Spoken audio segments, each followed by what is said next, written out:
Are you a photographer who keeps turning down video work or referring it out because you just think that it's complicated or it's outside your skill set? Well, in this video, I'm going to be talking to you about why learning video and photography, if you're a photographer, it's much easier than you think. Like literally, I've built 2 six-figure businesses largely on point of me being able to do both photo and video. So in this video, I'm going to be talking about 4 things, and I got some notes here because I want to make sure that I'm talking about them and making sure that it really sinks in with you guys. Number 1, I'm going to be talking about like literally knowing the room as you walk into it. Number 2, I'm going to be talking about lighting and the reason why, if you're a photographer, you already know what it takes to be a videographer. And number 3, I'm going to be talking about just letting the moments play out. And finally, number 4, I'm going to be talking about the big thing here is really just how having 2 things or being a hybrid under your belt is the thing that's going to drive more income into your business. So let's go for it. If you don't know who I am, my name is Jay. I am a creative entrepreneur here in the Atlanta area and owner of J.August Media. I've built, again, 2 six-figure businesses in photo and video, both in the wedding space and also in the corporate like media space. In 2017-18, I was named as one of the top 10 photographers here in the Atlanta area by Modern Luxury magazines. And I've got a list of things I could go on, from working with big companies like Ryan companies to shooting with Kevin Hart to shooting with the Atlanta Falcons, shooting at the Atlanta Braves Stadium. Just check out my Instagram. You can see it from there. So I want to really just get into it because I know this is a live and I just want to make sure that I'm giving you guys as much value as I possibly can. All right. So if you're a photographer right now, I want you to think of this. You already understand lighting. You already understand how it actually works when it comes down to like the video portion of it. So I don't want you to be, scared of the fact to say, okay, well, video, it has all its lights and all that stuff. No. So here's the reasons why. Like, say, for instance, you walk into a room, okay? As a photographer, you already know what you're walking into. You already know in your mind, you're thinking about, okay, hey, lights coming in from the window over here. I'm not going to place my subject over there. Or the room is a little bit dark. I may need to bring some lighting in. I may need to do this versus that. All these different things that's running through your head as a photographer that it's going to apply to you doing video as well. Like seriously, it's really going to apply to you doing video. But the best thing about it is when you're looking at it from a photography standpoint on lighting, you're looking for a lighting. If you're using strobe, you're looking, okay, I need to light this person. It needs to flash on this person, but I need to constantly check it to dial in my settings. Whereas with video, the video is constantly rolling. So you have the shot set up, you have the lighting up. Now it's just in terms of you moving the lighting around. It's like, in a kind of way, you have a little bit more time just to manage the shot. Now, I'm not talking about like if this is like a run and gun thing, because that's completely different. Oh my God, that's a whole nother ball game that we'll get into. But if you're doing like interview style things, that's where you allow to actually sit in the shot just a little bit and just control the lighting as far as where you're gonna put it. Now, the other thing that I would say as far as the lighting aspect is that you could use slower shutter speeds with the same camera that you have. Granted, I'm talking about you already have a photo camera and it's capable of doing video like most of the cameras out there right now. You're using the same camera. So I'm gonna say that's a bonus tip that I'm just gonna throw in right now, right? So, but you're allowed to use like slower shutter speeds. Let me slow down. Slower shutter speeds when you're doing video.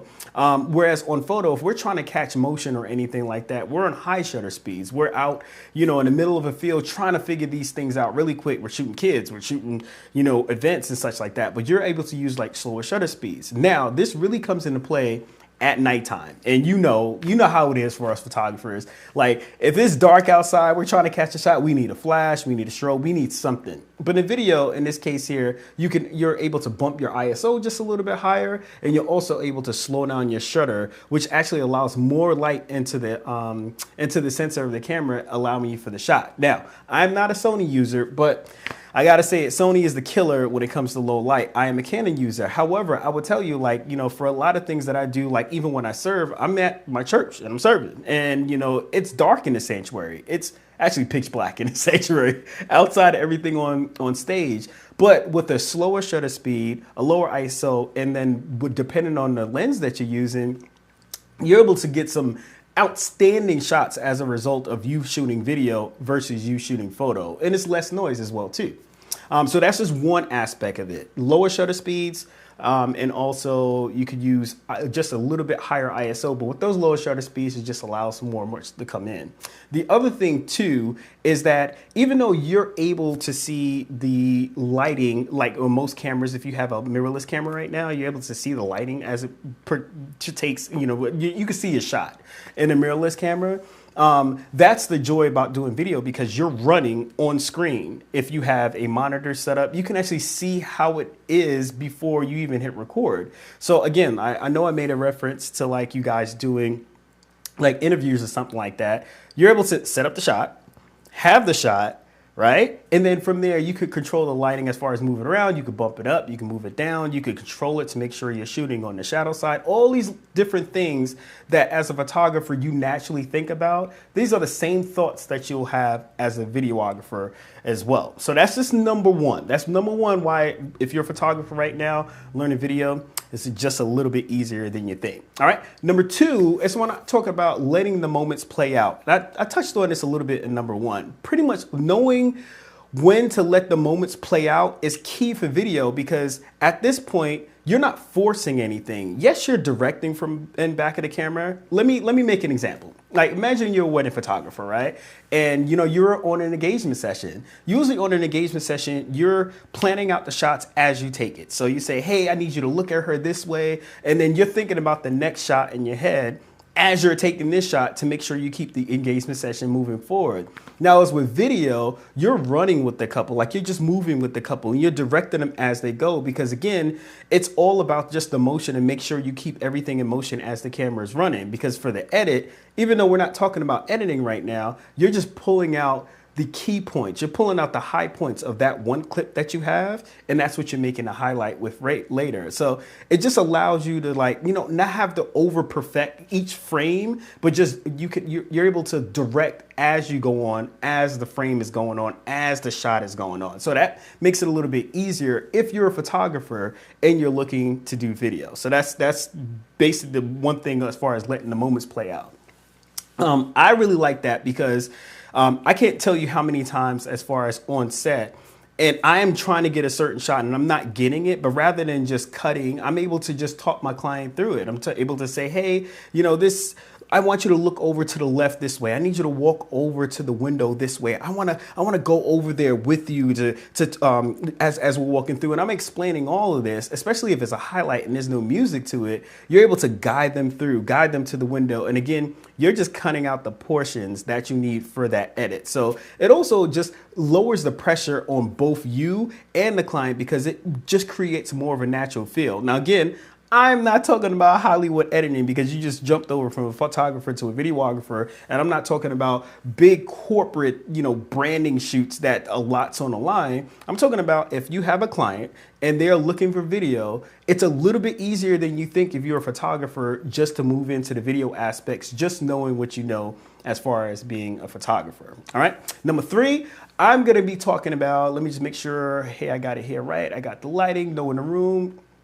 Here's the other thing I want to make sure I jump back up to is just like you literally know the room. You understand composition, you understand framing, you understand like where subject should be, because again, you already know when you walk into a room and you see a window on the side, and I mentioned this earlier, you see a window on the left. You're not going to place the person on the left directly next to the window, directly in the harsh, sun that's coming through the window. You're going to mimic it. You're going to set the shot up. So this is a lot of what we do as a photographer anyway. We walk into a room, we see a great shot, and we pretty much place our client there to take the photos from there. Now, same thing goes for video. You walking into a room, you're doing exactly the same thing. You're framing out your shot saying, hey, it's going to look really great over here. Or even if you're on photo and you're in a large room, knowing that you're shooting shallow and you're shooting into the depth of the room, it's the same principle that applies to video. But in this case, give you a little bonus tip. If you're shooting into the shadows, as you have somebody sitting in the middle of the room, you then move your lighting there, see what the shot looks like before you can even hit record, and you're able to manipulate the light that way. So again, just those little things as far as being a photographer, and even if you've done it for years and you have it like down to a science as far as what you're walking into, if you're shooting in high sun versus you're shooting in the evening or you're shooting early morning, The same thing would apply to video. Now, there's other technical things that we're not going to get into, probably get into it in another video. But if you are in that boat, this is exactly what applies. The one other thing that I would say, as far as if you're a photographer and you're moving into the video space, is the fact that you can be intentional on where you place the camera. Yes. And a lot of times you may not be able to do that, as you're a photographer, because you're holding the camera, you're kind of like setting it up as far as the shots. But say if you're doing a sit down interview, I love doing those because I do a ton of those in the corporate work that I do. So imagine I'm here, I'm in an interview, and my camera is, off to the right of my face over here, but the light's coming in from this way. I don't have to stand there and take the photo. I mean, you could do that with a trigger on photo, but the camera's over there. I'm sitting directly in front of my client as I'm interviewing them, and I'm able to place the camera around to get some creative shots as a result of me just being on the other side over here directing the entire interview. So that's just the basics and just the joy of you doing video and knowing that you're able to create the entire scene as a result of now moving into the video versus the photography field. Now, the last thing I want to talk about is and this is what helped me big time as far as multiplying my income, as far as just being a photographer or owning a media company where we do both photo and video. And that's the fact that you are now a hybrid. Yes, you're a hybrid. So basically what that means is you're able to not only pull from the client pool that you have for doing photo, but you're also able to pull from the same client pool because now you do video. So how many times have you just, said, hey, we do photo, but we don't touch video. We just don't touch video, and you refer it out to somebody else. And that client, then will just work with the person that you referred out because they trust you, so they're going to do that. But now you're able to, that same client, they say, hey, we don't need any headshots and we don't need any event photography. We actually need to shoot, some podcast episodes. You're able to say yes. I do that as well. And the fact of the matter is you already built the rapport with that one client. Now you're the one-stop shop for them. Now, again, I would say, I know I mentioned this from before. If it's something that's extremely big, as far as saying, okay, this is a major brand campaign that we need to get launched out to, 20 different sponsors on this. I wouldn't say jump into that fast or jump into that first, but I would say, hey, if it's like an event video that they just need a short recap, like a minute and a half or maybe a 2-minute recap, you're more than capable of doing this if you are really good at photography already and you understand the principles of that. Then you can just move that into video. And again, there's other things that's going to come into play. I'll touch on another video, but just again, changing your mindset of thinking that it's extremely hard to do. Now, how it multiplied my income was that a lot of times, let's say, for instance, I had travel things that I'm doing with clients. And they may not have the budget to hire a photographer and videographer, but they do have a certain budget in mind. That's when you just play around with the things like, I could grab stills as well as do video, but just understand that I would make video the priority. And if I can catch stills, we'll catch that, or vice versa. That's how you could actually just use your language to make sure that you're booking as much revenue in for your company if the company legit doesn't have the budget and you want to work with them.